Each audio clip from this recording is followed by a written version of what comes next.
Hello students, welcome back to my YouTube channel. This side Gaurangi Pundir. और आज की video में हम कवर करेंगे क्लास 12 की लीगल स्टडीज़ की unit number 3, topic in law 1, business laws का chapter number C, which is property law. This is a one short video. In this whole video, you will be covering the whole unit of property law. So please do watch it till end. सबसे पहले, what is the meaning of the word property? The word property has not been defined in the act, but it has very wide meaning and includes property of all the descriptions. याद रखिएगा, किसी भी act के अंदर हमने property का definite meaning नहीं बताया गया है, उसको ढंग से डिफाइन नहीं करा गया है, बट इसके काफ़ी सारे मीनिंग्स और काफ़ी सारे डिस्क्रिप्शंस होते हैं. इसके अंदर मूवेबल प्रॉपर्टी आती है जैसे कि बुक्स एक्सेट्रा, इमूवेबल प्रॉपर्टी जैसे कि लैंड्स और houses etcetera. It also includes intangible property such as ownership, tenancy, copyrights etcetera. यानी कि इसमें आपकी मूवेबल प्रॉपर्टी भी आएगी जो एक जगह से दूसरी जगह तक मूव हो सकती है, which is what, which is you can take a book, your phone, your laptops, these are all your movable property. Immovable property भी आएगी जैसे कि आपका घर हो गया, land, your house, your farm house, anything which is touched to earth. And intangible properties which cannot be touched, such as ownership, tenancy and copyrights. As per section 3, the immovable property does not include standing timber, growing crops and grass. अब ये बहुत simple line लग रही होगी कि ठीक है, हमें पता चल गया, हमें तो पता ही कि स्टैंडिंग टिम्बर इमूवेबल प्रॉपर्टी में नहीं आता या ग्रोइंग क्रॉप्स इमूवेबल प्रॉपर्टी में नहीं आता, but you will be surprised to know that this is a PYQ and ये एक MCQ में आया था in your board 2023, which there was a question, which of the following is included in the immovable property, and these three were the options, and there was another option which was included in the immovable property. Standing timber था, growing crops था और grass था, और साथ में land दे रखा था. तो लैंड तो आपका इमूवेबल प्रॉपर्टी है ही, तो ये एक PYQ है, MCQ. सो अब आपको पता चल गया होगा कि क्वेश्चंस किस तरह से आते हैं, NCERT की लाइंस को किस तरह से मरोड़ के क्वेश्चंस बनाए जाते हैं.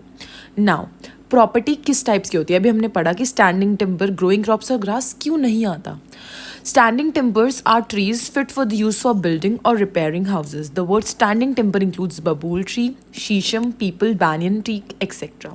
The food-bearing trees like mango, jackfruit, jamun, etc. are not standing timber and they are immovable properties. Simple सी बात है, स्टैंडिंग टिम्बर्स वो वाले ट्रीज होते हैं जो आपके हाउसेस को बनाने के लिए या रिपेयर के लिए यूज़ होते हैं. स्टैंडिंग टिम्बर के अंदर शीशम के ट्रीज, बबूल के ट्रीज आते हैं, और कुछ फूड बेयरिंग ट्रीज होते हैं जैसे कि कुछ पेड़ के ऊपर सिर्फ और सिर्फ फल उगते हैं.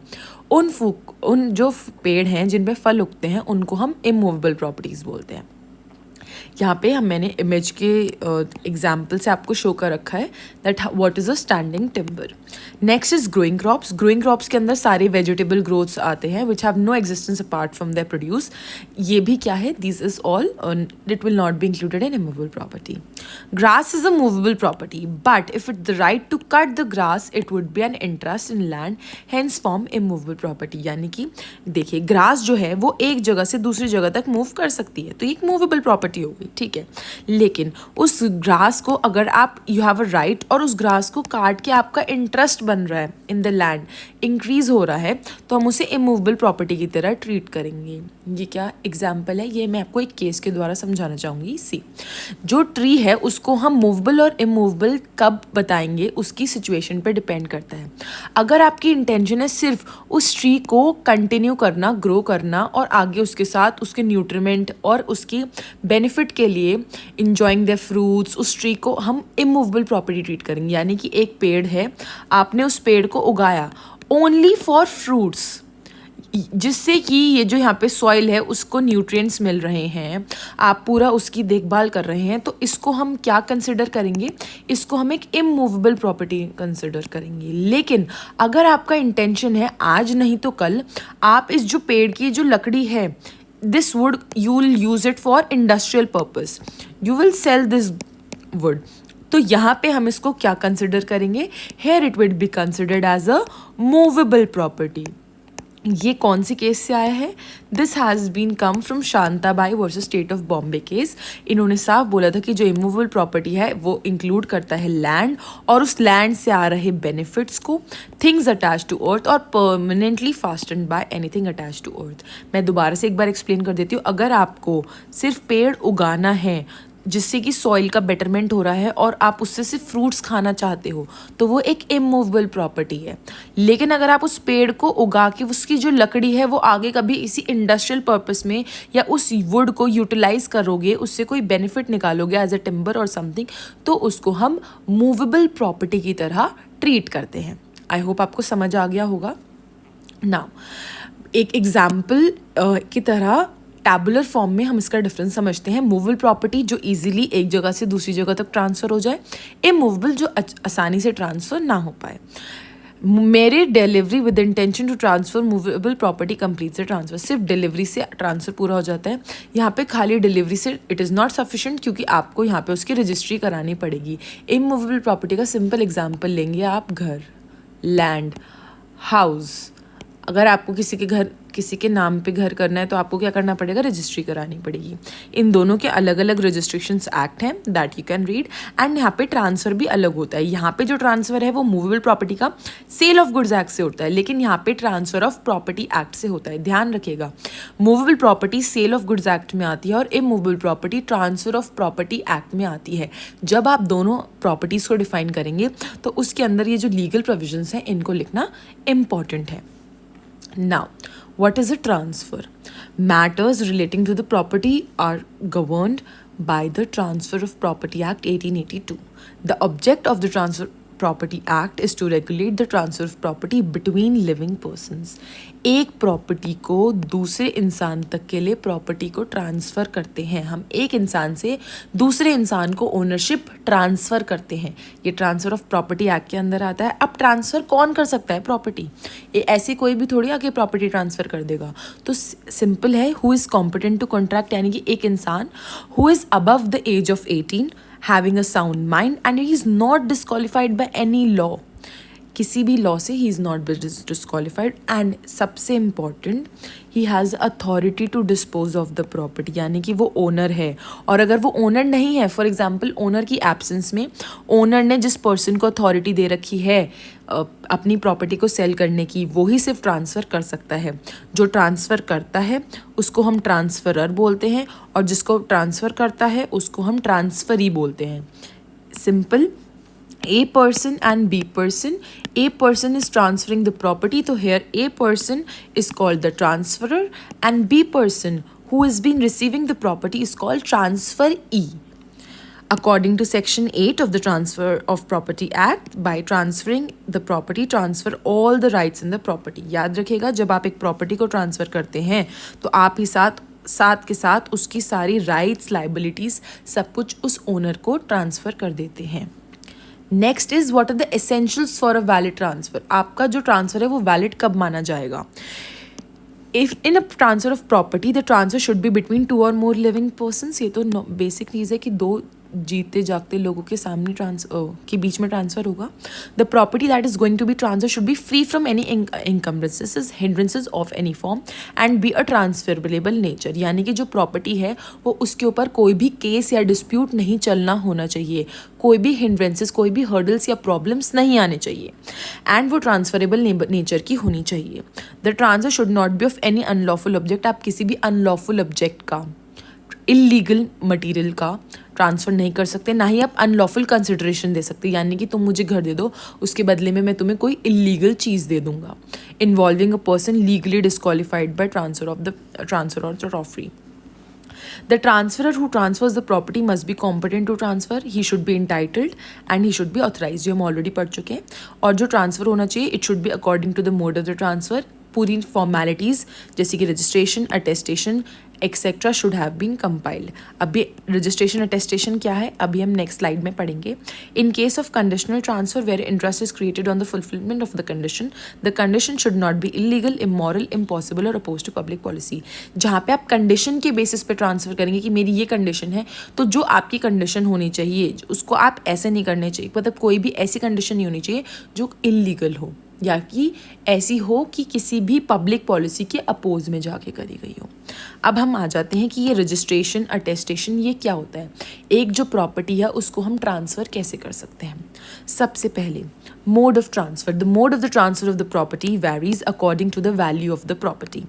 एक जो प्रॉपर्टी है उसको हम कैसे ट्रांसफ़र करेंगे डिपेंड करता है वो प्रॉपर्टी है कितने की। If the value of the property is more than ₹100, उसको हम लोग एक रजिस्टर्ड इंस्ट्रूमेंट के थ्रू साइन करते हैं, तभी वो ट्रांसफ़र हो सकती है। If the property is tangible where the value is less than 100, आप उसे छू सकते हैं और वो 100 से कम रुपए की है, तो there only delivery is there. But अगर इनटैंजिबल प्रॉपर्टी है तो आपको रजिस्टर्ड इंस्ट्रूमेंट करना पड़ेगा। अब मैं रजिस्टर्ड इंस्ट्रूमेंट बोले जा रही हूँ। ये रजिस्टर्ड इंस्ट्रूमेंट होता क्या है? Registered instrument contains the records of the owner for the properties like shares, bonds etcetera. एक इंसान के ऊपर क्या शेयर्स उसने उस प्रॉपर्टी पे लिए हैं, क्या बॉन्ड्स हैं, जितने भी डॉक्यूमेंट्स हैं relating to this property are called registered instrument. Now एक नॉर्मल मैं चीज़ बता देती हूँ, ये आप एक आंसर लिखेंगे, 5 के पॉइंट्स आप पूरे करेंगे, लेकिन ये जो फर्स्ट पॉइंट है सिर्फ मोड ऑफ ट्रांसफ़र, ये आपके CUET एग्ज़ाम का PYQ है। Yes, last year this question came while you say last year, just this batch which has just started their admission, this batch got this answer, this question, the whole question was a case based question। Last में जो 5 questions आए थे legal studies के, उसमें ये एक case based था, पूरा का पूरा पैसेज था, और उस पैसेज में से CUET is MCQ based question, तो वहाँ पे MCQ में आ गया था कि अगर 100 रुपीज़ की है तो टैंजिबल होगी, इंटैंजिबल होगी, ₹100 से मोर की है। ये पूरा का पूरा पैसेज एज इट इज़ दिया गया था। तो मोड ऑफ ट्रांसफ़र इसलिए ज़रूरी बन जाता है कि आपका CUET का PYQ भी है, बोर्ड्स के साथ साथ CUET के PYQs भी साथ साथ करते चलिए। NCERT के बीच में से क्वेश्चंस आ रहे हैं।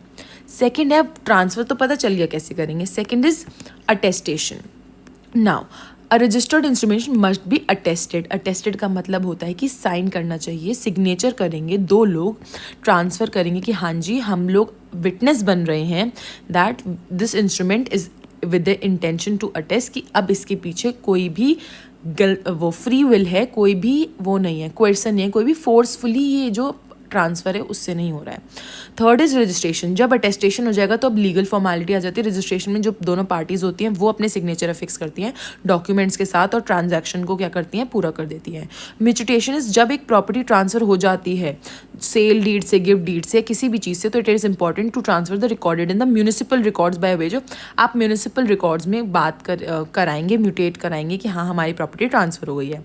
And last is payment of the fees. Stamp duty होती है on the transfer is payable as per as the application of state law. जितना भी स्टेट लॉ के हिसाब से जो भी स्टैम्प की फीस लगती है वो ट्रांसफ़र हो जाती है। आई होप आपको समझ आ गया होगा how can a property transferred, and this question can come in your 5 mark board exam. That is important, direct 5 mark का question. Now there are 2 doctrines, doctrine of election and doctrine of lis pendens।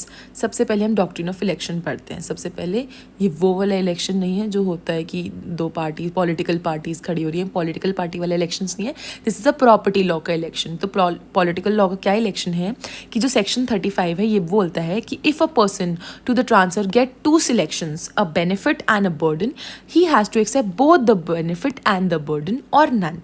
He cannot accept the benefit and reject the burden in a single transaction।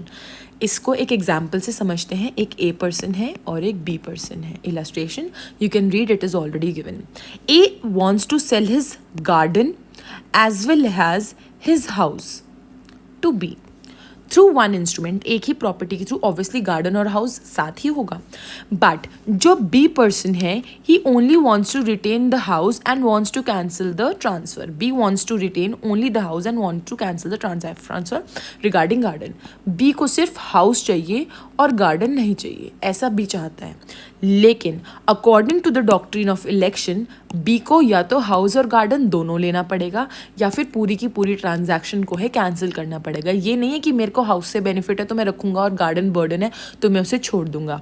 तो ये जो principal है कि इस principal के according अगर आपके पास 2 सिलेक्शन मिलती हैं, अगर आपके लिए एक बेनिफिट है एक बर्डन है, तो ईदर आप दोनों को एक्सेप्ट कर लीजिए और आप पूरा का पूरा जो ट्रांजैक्शन है उसको कैंसिल कर दीजिए। ये जो प्रिंसिपल था ये डॉक्ट्रिन ऑफ इलेक्शन का हमारे House of Lords in the leading case Cooper versus Cooper के केस से जाना जाता है। कूपर वर्सेस कूपर में कौन सा डॉक्ट्रिन आया था? Doctrine of election. Next doctrine is doctrine of lis pendens. Doctrine of lis pendens emerged from the Latin maxim ut lit pendent nihil innovate, meaning nothing new should be introduced in a pending litigation. अगर एक litigation चल रही है, litigation is case, it is already going, तो कुछ भी नया जो है इंक्लूड नहीं करना चाहिए। Nothing new should be introduce.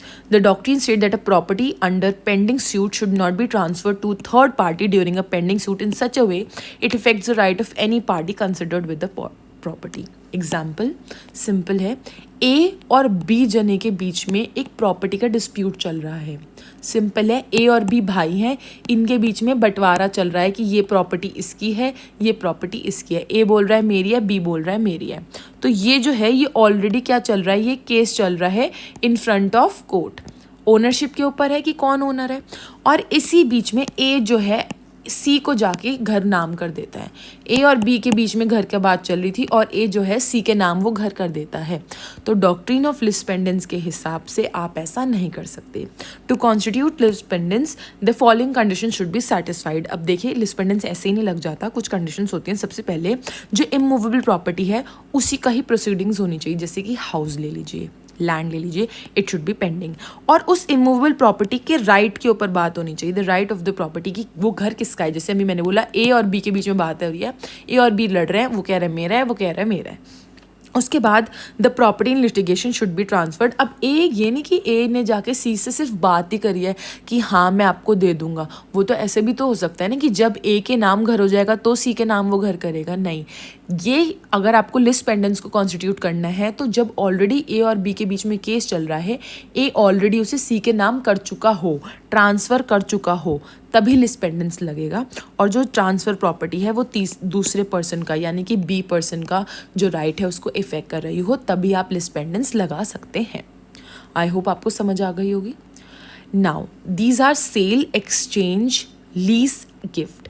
These are all the basis which will be understanding now कि अब एक प्रॉपर्टी को हम किस किस तरह से ट्रांसफ़र कर सकते हैं। सेल के थ्रू, लीज के थ्रू, एक्सचेंज के थ्रू, गिफ्ट के थ्रू। ये एक टैबुलर फॉर्म में डिफरेंस है। अब इसको हम डीप डाउन एनालिसिस करेंगे। सबसे पहले आते हैं सेल पे। Sale means a transfer of a ownership, right to possess something of the property in exchange for price money. A and B person है। A wanted to sell his house to B, B in return gives ₹2 lakhs। यहाँ पे ए हो गया आपका seller और B हो गया आपका बायर। सिंपल। और जो 2 लाख रुपए हैं वो क्या हो गई आपकी कंसिडरेशन। बहुत सिंपल था। यहाँ पे ए ने अपनी प्रॉपर्टी को क्या कर दिया है, सेल कर दिया है। अब क्या क्या इसेंशियल्स हैं सेल के। सबसे पहले 2 डिफरेंट पार्टीज होनी चाहिए, जैसे मैंने बताया ए और बी। आप खुद ही को खुद की प्रॉपर्टी नहीं सेल कर सकते। Both the party should be competent to transfer, वही 18 above year of age, unsound mind नहीं होना चाहिए, and he should not be disqualified by any law. The property transfer should be in existence. Reality में property होनी चाहिए, ये नहीं कि तुम अपना आराम से वो चांद बोलते हैं ना मून पे प्रॉपर्टी है तो वो बेच रहे हैं, वो नहीं। It should be in existence in reality. Consideration should be money, बदले में आपको पैसे ही देने हैं यहाँ पे 2 lakhs रुपीज़। और कॉन्ट्रैक्ट क्या होना चाहिए, लॉ के अकॉर्डिंग होना चाहिए, स्टेट लॉ के according. Next is lease. Lease थोड़ा सा नया लग रहा होगा तो मैं यहाँ पे एक और वर्ड लिख देती हूँ, रेंट। अब समझ आ गया होगा क्या लीज का मतलब है। लीज का मतलब होता है जब आप एक किसी को अपनी जो प्रॉपर्टी है उसको ट्रांसफ़र करते हो to enjoy the property but for a specific period of time. Rent देते हैं ना, 1 महीने का रेंट, 1 साल का rent, 3 months rent, 11 months rent. तो कंसिडरेशन क्या होता है, प्राइस होता है। The lesser is the person who lets out the property for lease और ट्रांसफरर। सिंपल एग्जाम्पल से समझेंगे, ए और बी जने हैं। A for a specific period of time यानी कि 3 years के लिए उन्होंने अपनी प्रॉपर्टी किसको दे दी है, बी को दे दी है यूज़ करने के लिए। यहाँ पे जो ए है ही इज़ द लेसर और बी है ही इज़ द लेसी। इसको हम ट्रांसफरर भी बोल सकते हैं और इसको हम ट्रांसफरी भी बोल सकते हैं। बट यहाँ पे इसके अंदर एक और ट्विस्ट आ जाता है कि जो बी है वो प्रॉपर्टी सी को सबलीज कर सकता है, यानी कि ए से रेंट पे लिया है 3 इयर्स के लिए, तो बी इधर सी को 2 इयर्स के लिए रेंट पे और दे सकता है। तो यहाँ पे ए और बी का जो रिलेशन है वो बी और सी का भी हो जाएगा। A for a period of 3 years let out his property for use to B for a sum of rupees 50,000. This is called a lease.